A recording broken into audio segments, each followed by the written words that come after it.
Salam sejahtera untuk kita semua. Pelajaran Sekolah Sahabat dengan tema utama 3 Pekabaran Kosmis. Pelajaran ketiga, Injil yang Kekal. Minggu 9 April.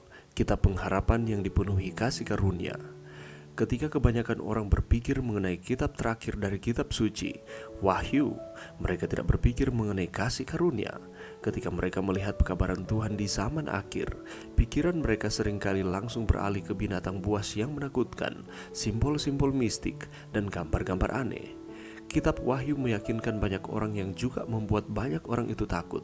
Yang semestinya hal ini tidak terjadi karena sudah tentu kitab Wahyu berisi kasih karunia dan dipenuhi harapan.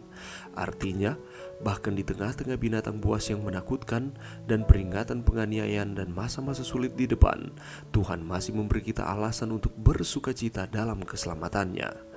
Baca Wahyu 1 ayat 1-3 dan Wahyu 14 ayat 6. Bagaimanakah ayat-ayat ini bersama-sama memberitakan kepada kita mengenai tidak hanya kitab Wahyu tetapi juga tentang Injil yang kekal? Kitab Wahyu adalah tentang Yesus. Itu adalah pekabarannya kepada umatnya dan secara khusus berlaku bagi gerejanya di akhir zaman. Itu adalah satu pekabaran yang penuh dengan kasih karunia dari harapan akhir zaman kita. Di sepanjang kitab, Kristus digambarkan sebagai anak domba yang disembelih, dan sebuah berkat dijanjikan kepada mereka yang membaca, mendengarkan, dan menuruti kebenaran-kebenaran yang diungkapkan. Menurut Wahyu 1 ayat 5 dan 6, Yesus adalah yang mengasihi kita, yang melepaskan kita dari dosa kita oleh darahnya, dan yang telah membuat kita suatu kerajaan, menjadi imam-imam bagi Allah, Bapanya. Dalam Kristus kita diampuni. Kasih karunia mengampuni masa lalu kita, memberdayakan masa kini kita, dan memberikan harapan bagi masa depan kita. Artinya, di dalam Kristus kita dibebaskan dari hukuman dan kuasa dosa, dan suatu hari nanti kita akan dibebaskan dari hadirat dosa. Ini adalah pekabaran dari buku terakhir kitab suci Wahyu. Dan itu juga merupakan pekabaran yang mendesak. Pertama kali digambarkan sebagai seorang malaikat yang terbang dengan cepat di tengah-tengah langit, memiliki Injil kekal. Injil, keselamatan melalui iman kepada Kristus, kematian pendamaian Kristus bagi kita, janji kehidupan kekal, bukan karena apa yang dapat kita lakukan, tetapi karena apa yang telah Kristus lakukan bagi kita. Semua ini ada di awal pekabaran 3 malaikat, persis. Maka, tidak heran jika itu adalah pekabaran yang dipenuhi dengan kasih karunia, yang penuh dengan harapan dan janji bagi kita sebagai makhluk yang hancur dan menderita. Meskipun mudah untuk berfokus pada binatang buas dan peringatan di akhir zaman, seperti yang digambarkan dalam Wahyu, bagaimanakah kita dapat belajar untuk menyimbangkan semua ini dengan apa yang tidak dapat disangkal? Pesan paling penting dari Wahyu, kematian Kristus yang mengorbankan diri demi kita. Pelajaran yang bisa kita dapatkan pada saat ini. Hampir 2000 tahun yang lalu, Rasul Yohanes diasingkan di sebuah pulau kecil berbatu di Laut Aegea karena kesaksiannya yang setia terhadap Injil. Rasul yang sudah lanjut usia ini menanggung semua kesulitan dan tantangan kehidupan di penjara Romawi. Pada hari Tuhan dia mendapatkan kunjungan khusus dari Yesus Kristus yang datang untuk menyemangati hambanya dalam penderitaannya di Patmos.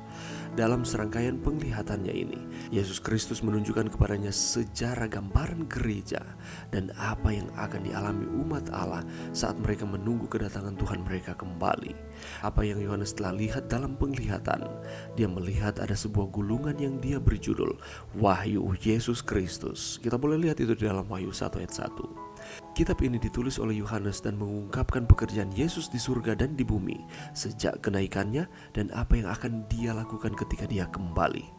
Ini dimaksudkan untuk meyakinkan umat-umat Tuhan selama berabad-abad kehadiran Kristus dan untuk mendukung mereka saat mereka mengalami pencobaan hidup sehari-hari di tengah-tengah dunia yang telah jatuh ini.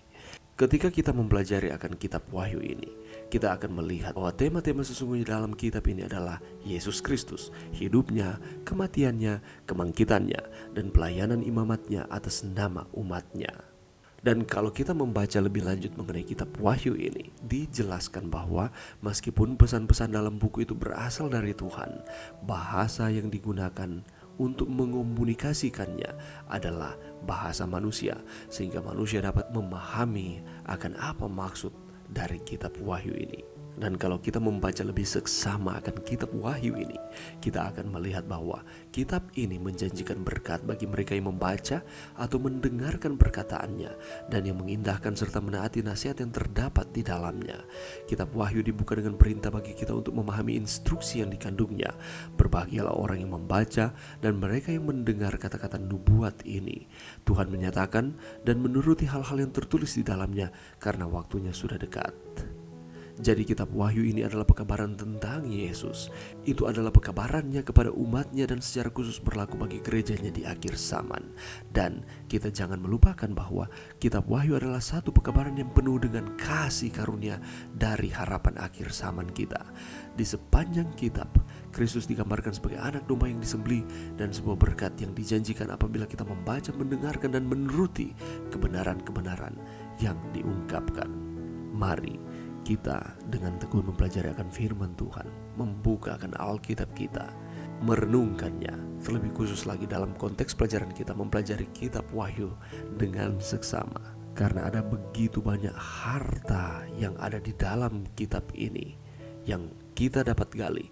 Kita akan mendapatkan akan harta ini, akan menguatkan akan iman kita untuk kita tetap bertahan, tetap setia kepada Tuhan di akhir zaman ini. Karena kitab ini berbicara mengenai kasih karunia Tuhan yang tidak habis-habisnya bagi saudara dan saya. Mari kita terus setia kepada Tuhan. Mari berdoa. Terima kasih Tuhan atas firman-Mu pada saat ini. Terima kasih karena ada kitab pengharapan yang dipenuhi oleh kasih karunia. Kitab Wahyu diberikan kepada kami untuk menjadi pegangan bagi kami umat-umat-Mu yang hidup di akhir zaman ini. Terima kasih Tuhan, ini doa kami di dalam nama Yesus. Amin.